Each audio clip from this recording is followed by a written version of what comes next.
네, 제가 그때 당시에 관악경찰서에 근무를 했을 때입니다. 네, 2009년 4월, 5월 한 달 반에서 한 두 달, 그 사이에 관악구에서 이제 살인 사건이 한 5건이 발생을 했습니다. 그때. 한 달 반에 살인 사건 5건이면 야 이건 형사들 쓰러져 죽습니다. 진짜 그러니까. 숨이 막힙니다. 당직 날 교대가 9시인데 8시 한 50분 뭐 요때 그때 이제 무전이 이제 들려오는 거죠. 근데 이제 그 무전 소리가 좀 심상치가 않았어요.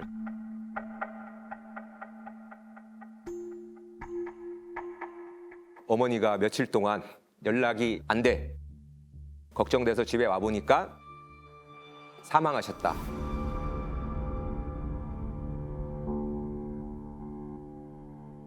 칼에 찔린 것 같다라는 내용의 이제 무전이 흘러나오고 이제 신고자는 딸이었죠.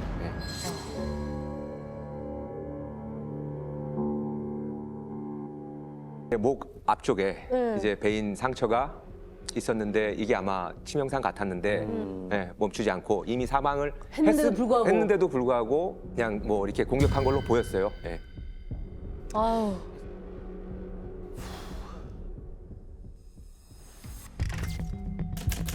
이거는 집에 들어간 입구인가 보죠? 예, 현관이네요. 현관? 부엌 겸 거실. 아유 참 살림도 단촐하네요. 할머니 혼자 사시니까. 네, 혼자 사시는 집에.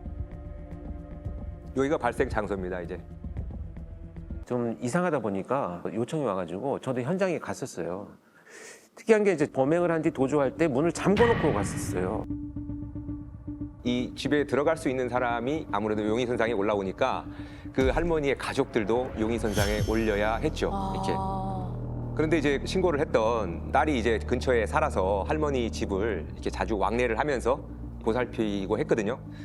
근데 이제 느낌이란 게 있잖아요. 이렇게 딸하고 어머니하고 관계가 좀 애틋해 보였고, 예. 그리고 주변인 중에서도 이렇게 할머니하고 이렇게 원한을 가질 사람은 없었더라고 이렇게 얘기를 하고 저희도 확인 결과 이제 그랬던 기억이 납니다. 이렇게. 네.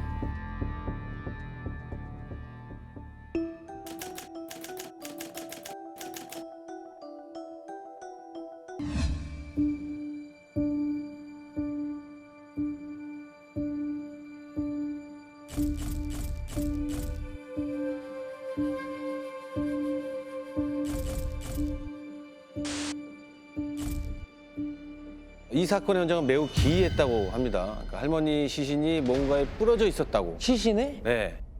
그 위에 뭐가 하얀 게 있었던 것 네. 같은데? 그게 뭐예요? 감식을 해 보니까 이게 이제 밀가루로 나왔습니다. 밀가루요? 예.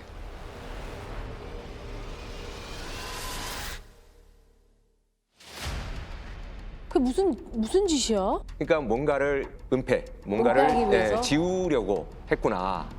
그리고 안방 가고, 그리고 범행 저지르고, 그리고 밀가루 뿌리고, 이 분명 이렇게 복잡한 동선이 있거든요. 네. 그런데 지문이나 족적 하나 남기지 않았어요.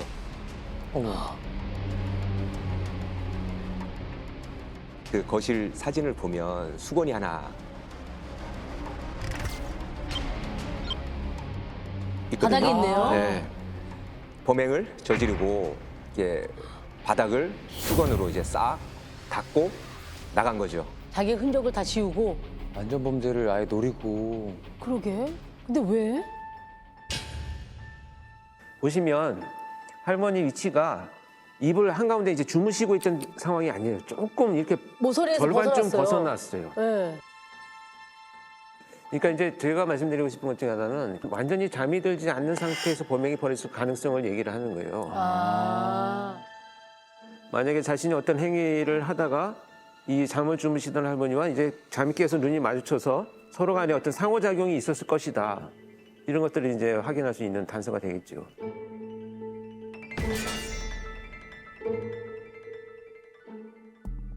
자, 할머니 머리 위쪽에 지금 가방을 한번 보시겠습니까?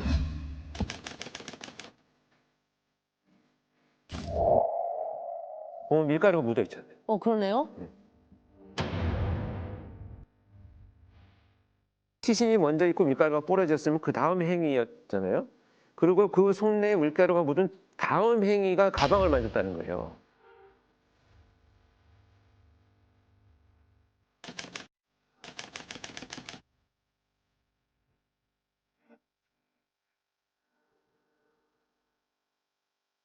이렇게 행동을 유추해 나가 보면 과연 목적이 뭔지를 우리가 알아낼 수 있는 현장 재구성이 되거든요. 아. 그럼 목적이 돈인 겁니까? 저도 그 목적이 네. 돈인지 또 그게 아니라면 가방에 왜 손을 댔는지 좀 여러 생각을 했는데요. 범행 자체가 너무 잔인하기 때문에 뭐 정신병자가 한 것처럼 위장을 하려고 한 건 아닌지 위장. 아니면 할머니가 얼굴을 알고 있는 그런 범인이 수사의 방향을 돌리려고 강도를 당한 것처럼 이렇게 한 건 아닌지 그러니까 별의별 생각이 다 들긴 들었죠. 네. 그럼 이제 할머니의 집안에서 범인의 성향을 엿볼 수 있는 단서가 하나 발견됩니다. 범인의 성향?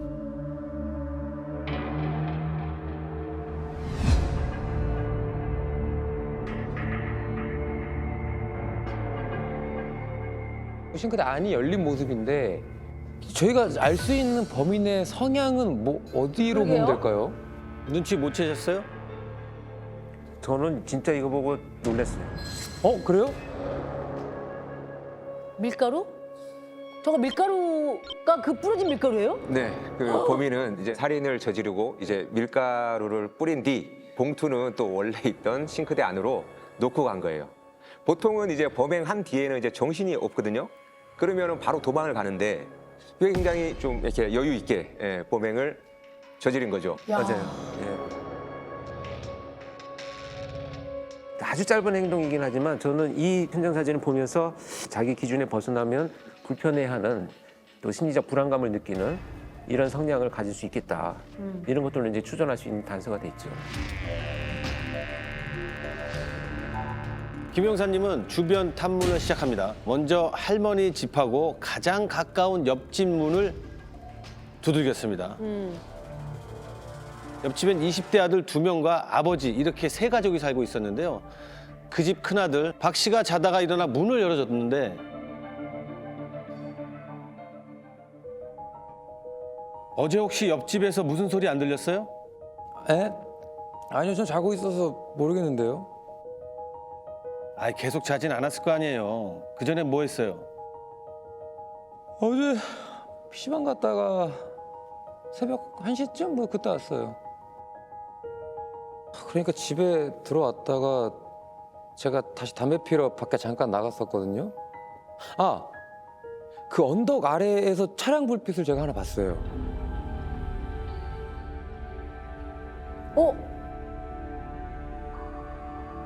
어쩌면 범행 시각이었을 그 사이에 수상한 차량 불빛을 봤다는 겁니다. 굉장히 중요한 진술 같은 느낌인데. 현장을 중심으로 이렇게 네 군데가 이제 차가 들어올 수 있는 그 입구의 CCTV를 저희가 다 확보를 해서 이제 분석을 해보니까 말한 지점으로 차가 들어오거나 그런 게 없었습니다. 그러면 뭐 거짓말한 거예요? 근데 이제 새벽이니까 사실은 뭐 가로등일 수도 있고 뭐 집 불빛일 수도 있고 착각할 수 있던 거 아닐까요? 네, 그렇죠. 그래도 완전히 배제하기 전에 확인을 해야 하니까 형사님이 그걸 좀 보여달라고 합니다. 그거가 뭐예요? 박 씨한테 전날 혹시 입은 옷이 어디 있느냐 물어봤죠. 아. 그랬더니 하는 대답이 빨래를 해서 다 널어놨다는 거예요. 빨래요? 네. 그래서 일단은 옷이랑 이렇게 신발이랑 요청을 해서 동의를 받아서 저희가 긴급 감정을 했는데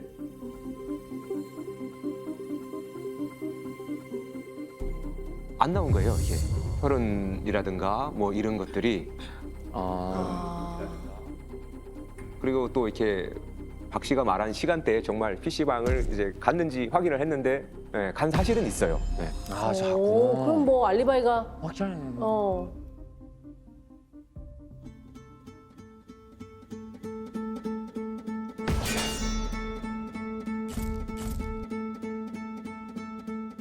정말 이상한 죽음이었습니다. 할머니의 주변 인물을 샅샅이 뒤져도 금전, 치정, 원한 관계에 얽혀 있는 사람은 단 한 명도 없는 거예요. 단 한 명도. 주변 탐문을 하면 할수록 할머니의 선행 미담만 나오게 된 거죠.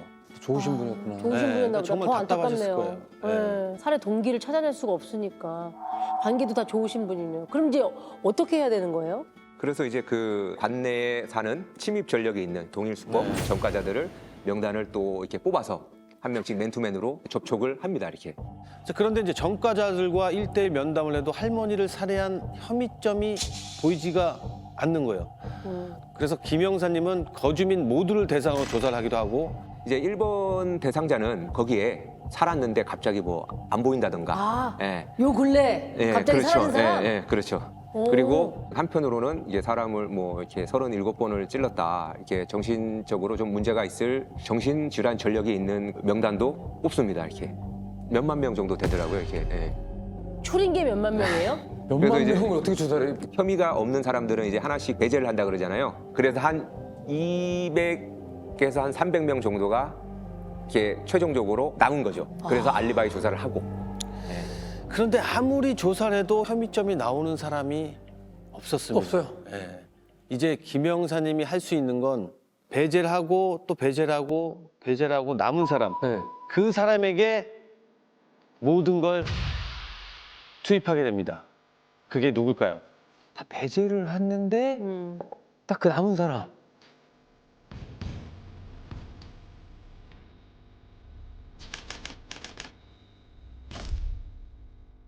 그때가 한 20일 정도가 지났어요. 이제 그 사건이 발생한 뒤로 형사들이 지칠 대로 이제 지쳐 있겠죠. 그러니까요. 그리고 이제 한 개 팀만 하는 게 아니고 이런 강력 사건 같은 경우는 전체 형사들이 다 투입이 되거든요. 아까 전에 말씀한 것처럼 그 계속 신경 쓰이는 사람이 있긴 있었어요.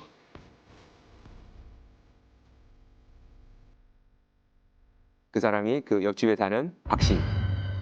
그래, 그래. 그래서 그 수사팀 간에 조금 어떤 그 이견이 있긴 했었어요. 네. 어떤 팀에서는 범인이 아니다.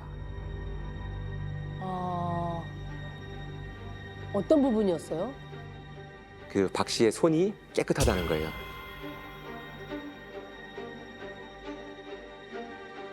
손이 깨끗하면 안 되나요? 아, 그 37번을 지금 찔렀잖아요. 네. 그 정도 되면은 이 손잡이 있는 곳에도 칼 끝이 있잖아요. 그렇죠. 여기에 이 손을 많이 베어요. 아, 맨손으로 했다면 그 말이 맞을 수가 있죠. 네. 근데 또 장갑을 그렇죠. 꼈더라면 예. 또 상황은 또 다르게 그렇죠. 또 이제 맞아요. 반전이 될 수 있다 보니까 네. 모든 게 이제 장갑으로 집중이 되는 거죠, 이제. 아,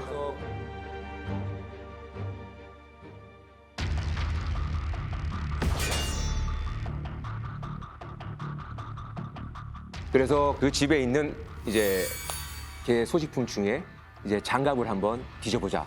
이렇게 이제 진행이 된 거죠.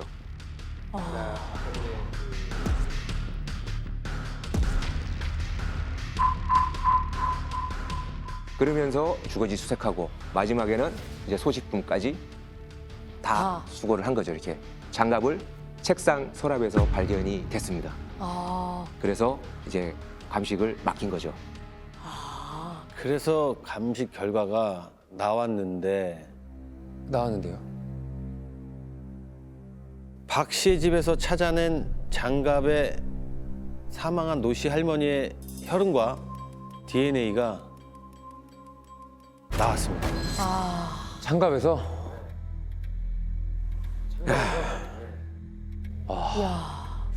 그러니까 어쩌면은 초반에 이 사건을 보고서 이제 방향을 잡아간 것이 잘 맞았는데 그럼에도 불구하고 다시 밖에서부터 조여오면서 확실해진 증거가 있을 때까지를 이제 찾아내시는데 이제 20일이 걸린 거예요. 그렇죠, 그렇죠.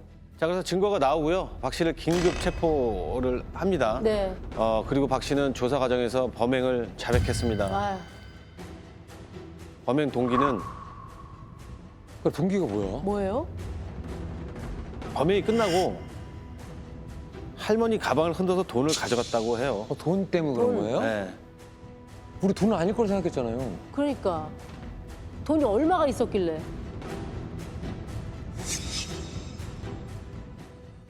700원 있었답니다. 700원 있었답니다. 어? 700원이요.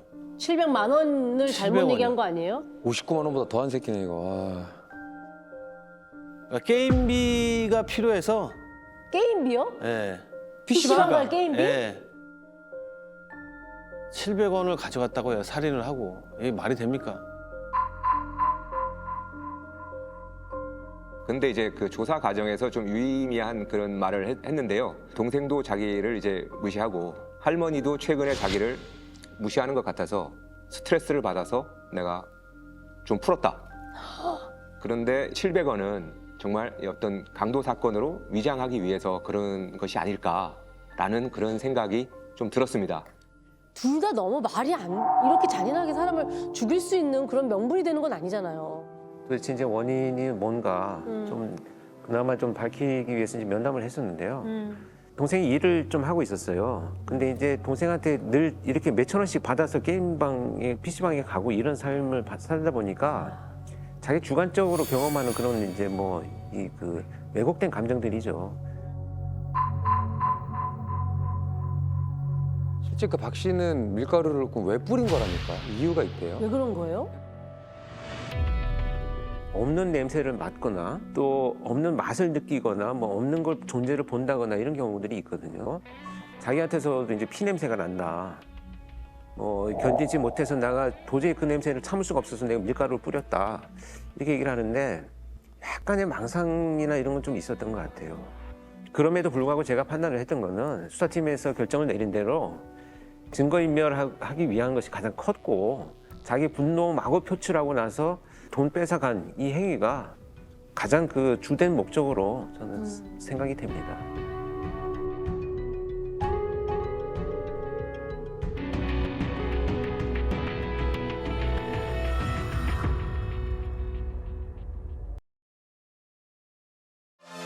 콘텐츠 공작소 즐겨봐 이채널.